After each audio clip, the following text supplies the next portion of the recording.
Okay, right now we're going to continue with our playthrough from an adventure playing Castles and Caverns, which is a homebrew game that we fashioned. It's so very easy to fashion homebrew games from systems that you know.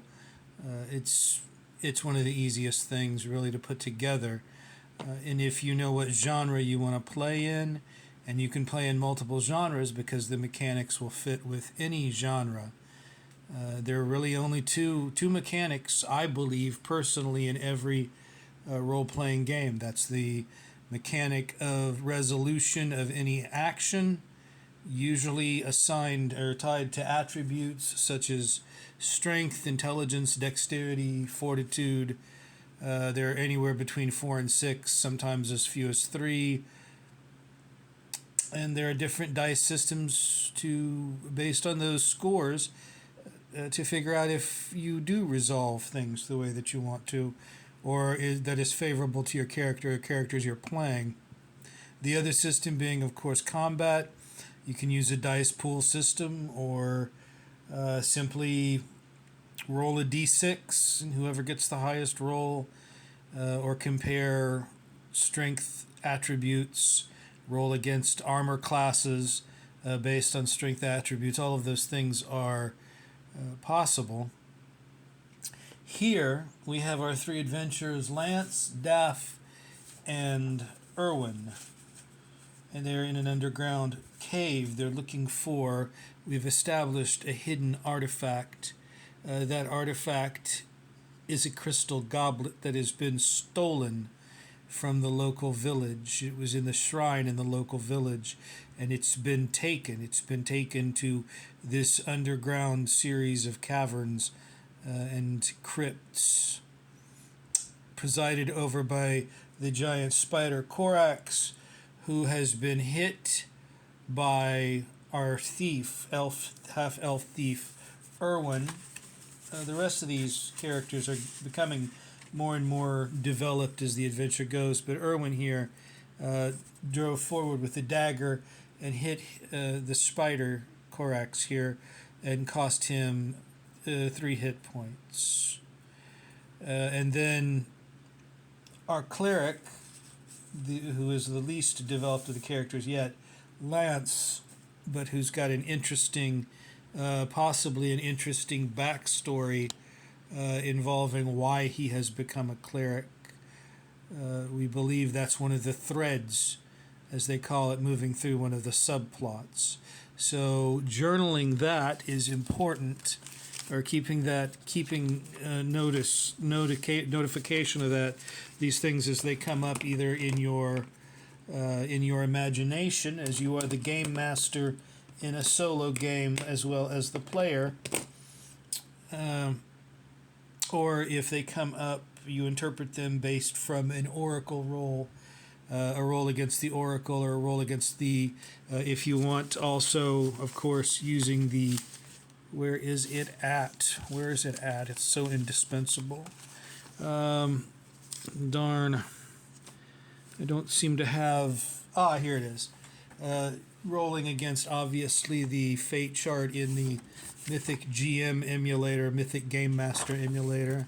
And not only can you do that, but of course it encourages you. There are random tables based on if you roll doubles on the fate chart, that kind of thing. You can roll up random events, and then there are these for the various scenes, because Mythic is a cinematic game. It's not so much the dungeon crawl like we're doing here, but that's fine too. And so you just describe each scene, the characters involved, what happens, what you roll on the fate chart, and what you interpret out of it. So there are so many different resources that a solo player can use. So many different mechanics and tools that can be used to get your characters from point A to point B, to build the narrative, build the story, bring out those threads, those various subplots, and flesh things out as you go. It doesn't all have to be done overnight. But right now, Lance has pulled out, has withdrawn his holy image or the cross. And Korax, we're going to see if it is somewhat likely, and I believe that it is. I believe that it's actually very likely that the image, the holy image, will cause the evil. Where is it at? Is a D12. Oh, there we go. Oh, darn. Don't mean to bump the camera. This is a D100 roll that we're going to make. We're going to say that it's very, use the fate chart here. We're going to say that it's likely. The chaos factor is 8. And we're going to say that it's likely that Korax, at the sight of Lance, the cleric, drawing his holy image, drawing out his cross, and saying, "Back, you creature of the night, you creature of darkness," that the spider will flee, disappear suddenly. But let's go ahead. And it's likely, so somewhere between, it looks like 19 and 90. Or excuse me, 18 and 90, and anything below 18 would be a wild success. Anything above 90, 99. So the upper, if you rolled 100, 99 or 100, that would be a failure, a very bad, that would be a bad failure. Or anything above a 90, anything between 18 and 90 on the fate chart here is a success. Anything above 90 is a failure, and anything above 99, of course, is a catastrophic failure. Anything below 18 is a great success. So let's go ahead and roll. They're in this room, which is adjacent to, we don't know if it's a hidden area yet. We don't know if they'll discover it, but let's go ahead and let's see. It looks as if we have a, where are we? A 40 and a 1. So 41 is well between 18 and 90. So yes, Korax flees from the room. Now, there is a possibility, based on the character here, that Daff the fighter or Daff the killer would want to chase him down. But the others would not be persuaded to do so. What we could do, if you're so inclined to really play out every single thing here that you can play out, is have each do a roll against their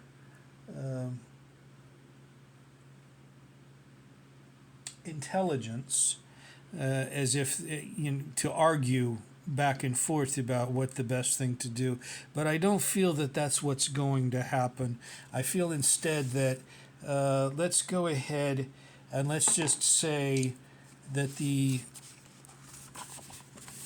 chaos factor is now back to 5, as far as, and that it is unlikely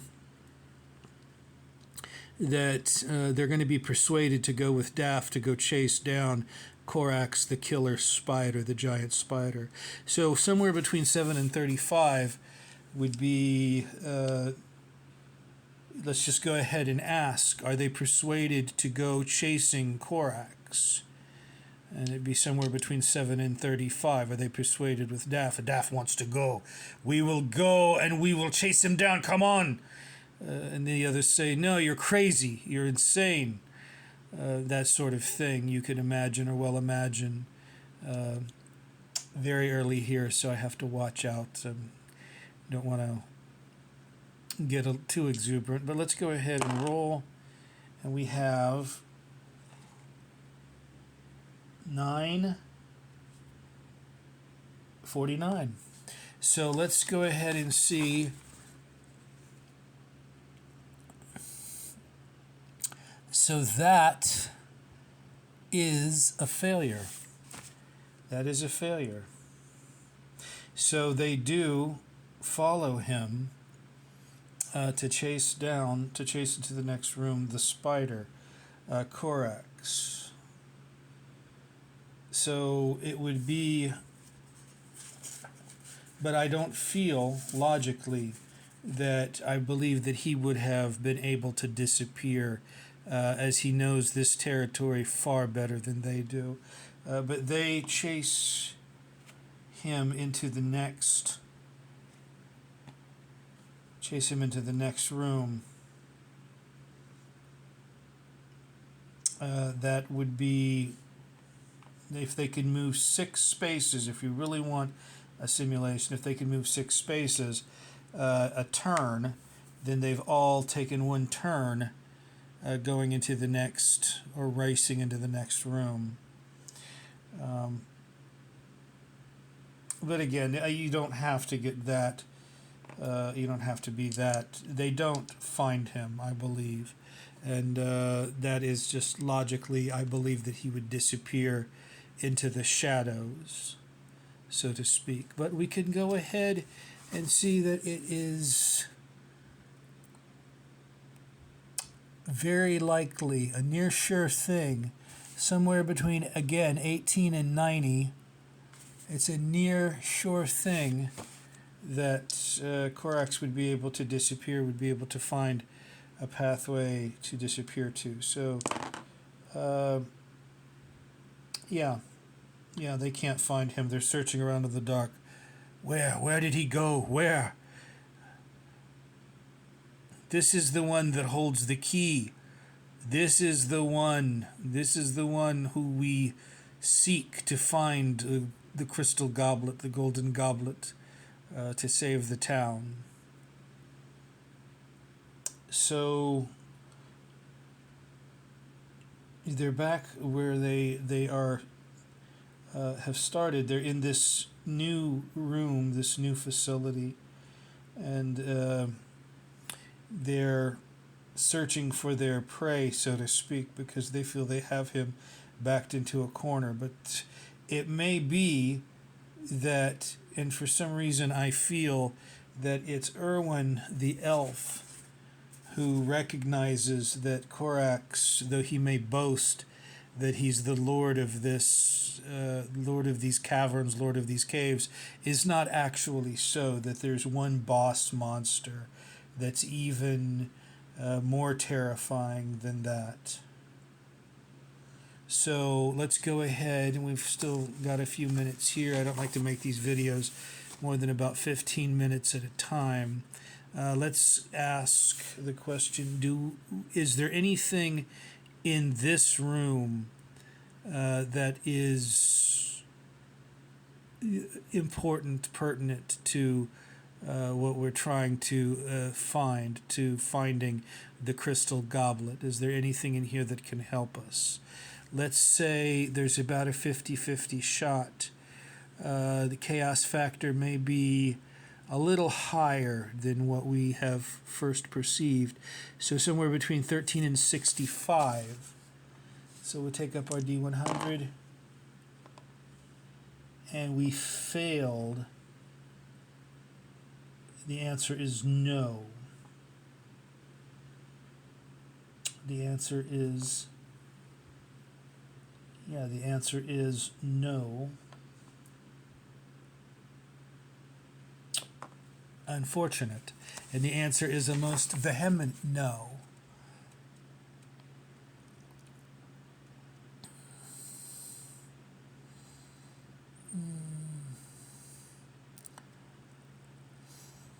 Yeah, in fact,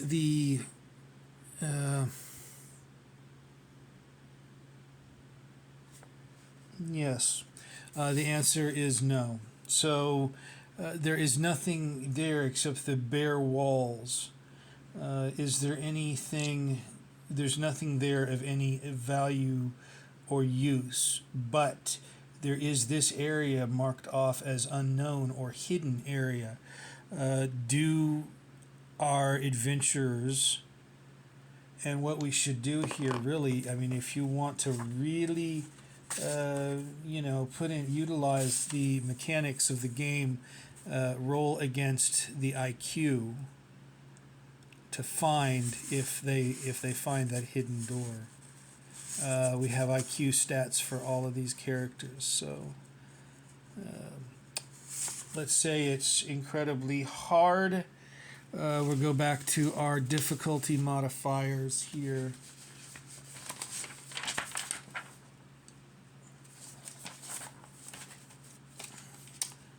Let's go back to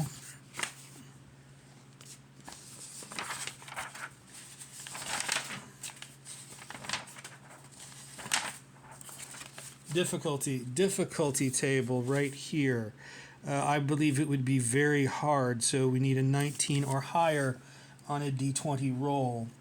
If any of these characters, using their common intelligence as they go around in the darkness, only using torchlight, and the torches are probably just about to burn out. But let's go ahead.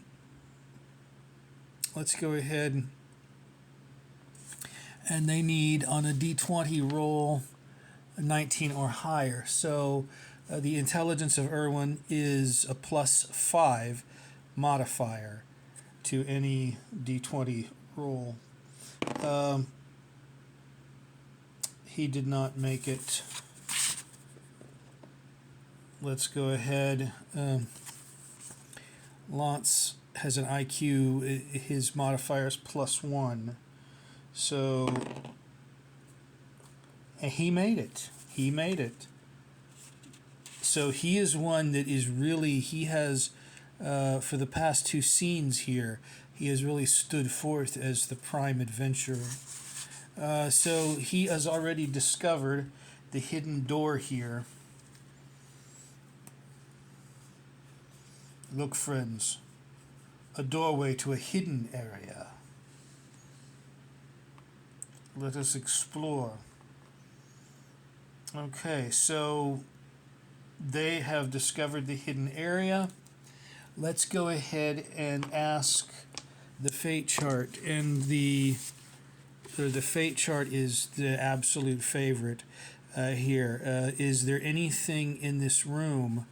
And we're going to give it a 50-50 shot, but we're going to say the chaos factor has jumped up to 7. Is there anything in this room that could give them an idea of where they need to progress to find the hidden artifact, the crystal goblet, the goblet that was stolen from the altar of the village, and thus opening the village up to attack by dark forces, monsters, goblins, ghouls, that sort of thing.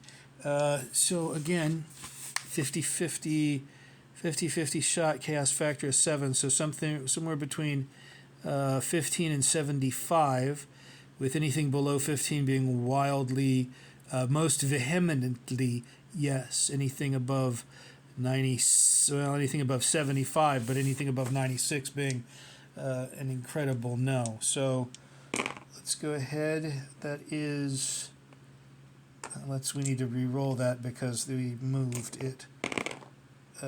81. So our 50-50. Oh yeah. Well, there's nothing there. Again, what the feeling I have is that there's nothing there except ruins. There may be chains or manacles hanging from the wall, because there's a possibility of such a hidden room being a prison or a cell. I believe, my feeling is that as I journal this, I'm going to be writing that the only detail they find is perhaps skeletons on the wall, skeletons that have obviously people that were imprisoned and died there beneath in these catacombs, these ruins. But this is taking form. It's beginning to take form.